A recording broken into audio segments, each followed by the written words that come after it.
Hello, everybody. It's Colonel Steve Akley, and I'm here at my place, the ABV Barrel Shop, suburban St. Louis. We're in Arnold, Missouri, right off Highway 55, which is a major interstate.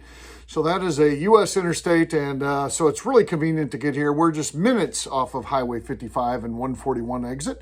So come by and see us if you are in the St. Louis area. We'd love for you to taste some of this great whiskey I've got behind me. See what barrel picks we've got coming in. Maybe attend a class or an event that we have here. We've got a lot of that stuff going on all the time.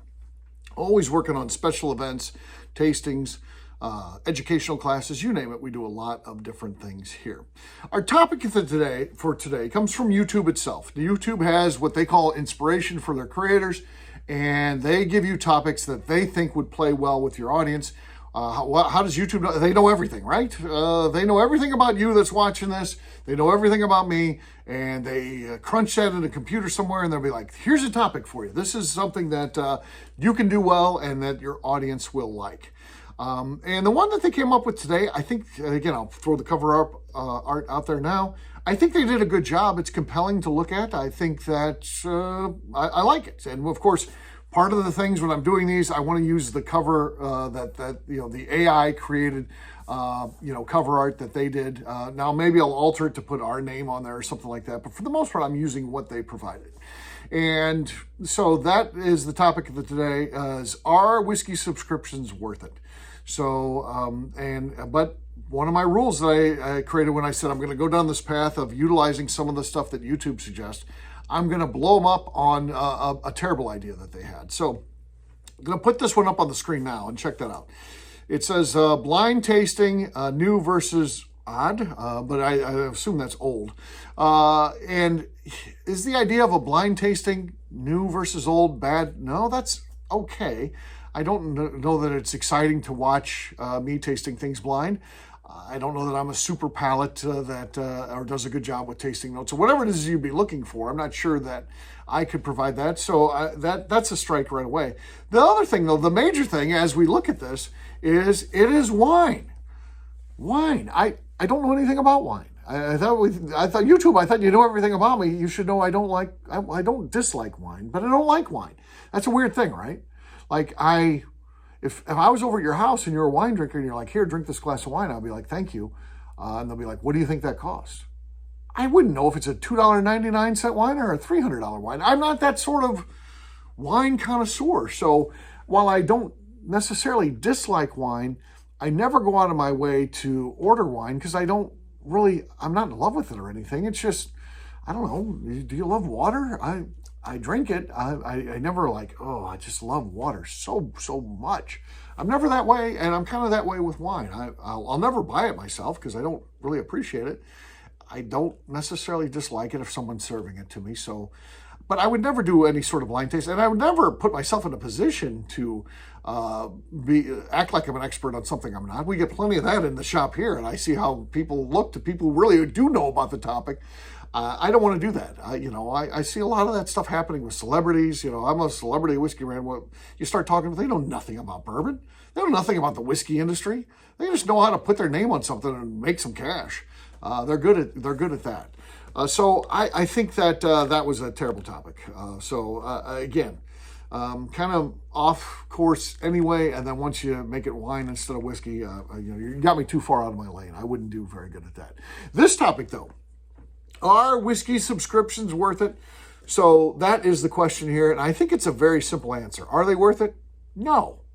I mean, you're paying a premium for samples of things that are probably different than you can get, probably unusual. And if that's what you're really all about, is just trying new things and stuff like that, I'm still going to say it's not worth it for you. And you can be offended and you can be like, it's my money, I can do whatever I want. And I get that, I agree with that. But I would challenge you to not go with the subscription, but instead invest yourself in finding a few good bottles, however that is. Bourbon hunting, working stores, getting in lotteries, whatever that is, get some good bottles and start a bourbon club, a bottle share. And the key for this is, you have to provide good things yourself. You have to start as the leader of this. You provide good bottles. You provide things that people think are worth going after. And that could be things as common, if depending on, if it's a newer bourbon group, it might be your Eagle Rares and your Blantons. It could be those type of things. If you're people that are really sophisticated and start getting into this more and they like the heritage stuff, it might be, Yellowstone limited edition release or Four Roses limited edition. Or it could focus on Dusties. There's certain clubs where they taste old whiskey. Whatever the focus of it is, or maybe it's an amalgamation of all of that, and that's actually okay too. But you just have to be sure you're bringing great bottles, you're sharing great bottles, and then you're drinking great bottles. And hopefully as that elevates what people bring, it's a great experience for everybody. It's no good if, don't bring the people that are going to bring a Wild Turkey Rare Breed, which is not a bad whiskey. It's a great everyday type of drinking whiskey. But don't invite those people that are then going to come in and drink everybody's really expensive, hard to find, super allocated things, really old dusty whiskey, whatever it is. Don't invite those people. And even if they're nice, likable people, stick to the people who are contributing as much as they're getting back through tasting things. That's the key. Because it starts, I'm telling you, at some point, as likable as the people can be that are going to bring the Wild Turkey Rare Breeds or the old Granddad 114s, as likable as they may be, it's going to cause a riff at some point when they're drinking just that good stuff and not really providing something different. Again, it's nothing against those individuals, and they may grow into that, and they may not. And again, I'm not telling those people that they're wrong, but I think that people need to share what is equivalent of what's being shared there, and that's the key. If you can get that, it's way better than paying for subscriptions that they're gonna get some craft brands that you haven't heard of, and then they're gonna mix in it's got an Eagle Rare in there. I can't find one of those in my store. No, who cares? I'm telling you, you can tap into that once you begin growing your bourbon drinking fellow fans. You'll be able to tap into that because there's plenty of people who have that stuff and probably aren't drinking it. I mean, that's the wild thing. I don't think those things are that big of a deal, particularly people that have been doing this a little while.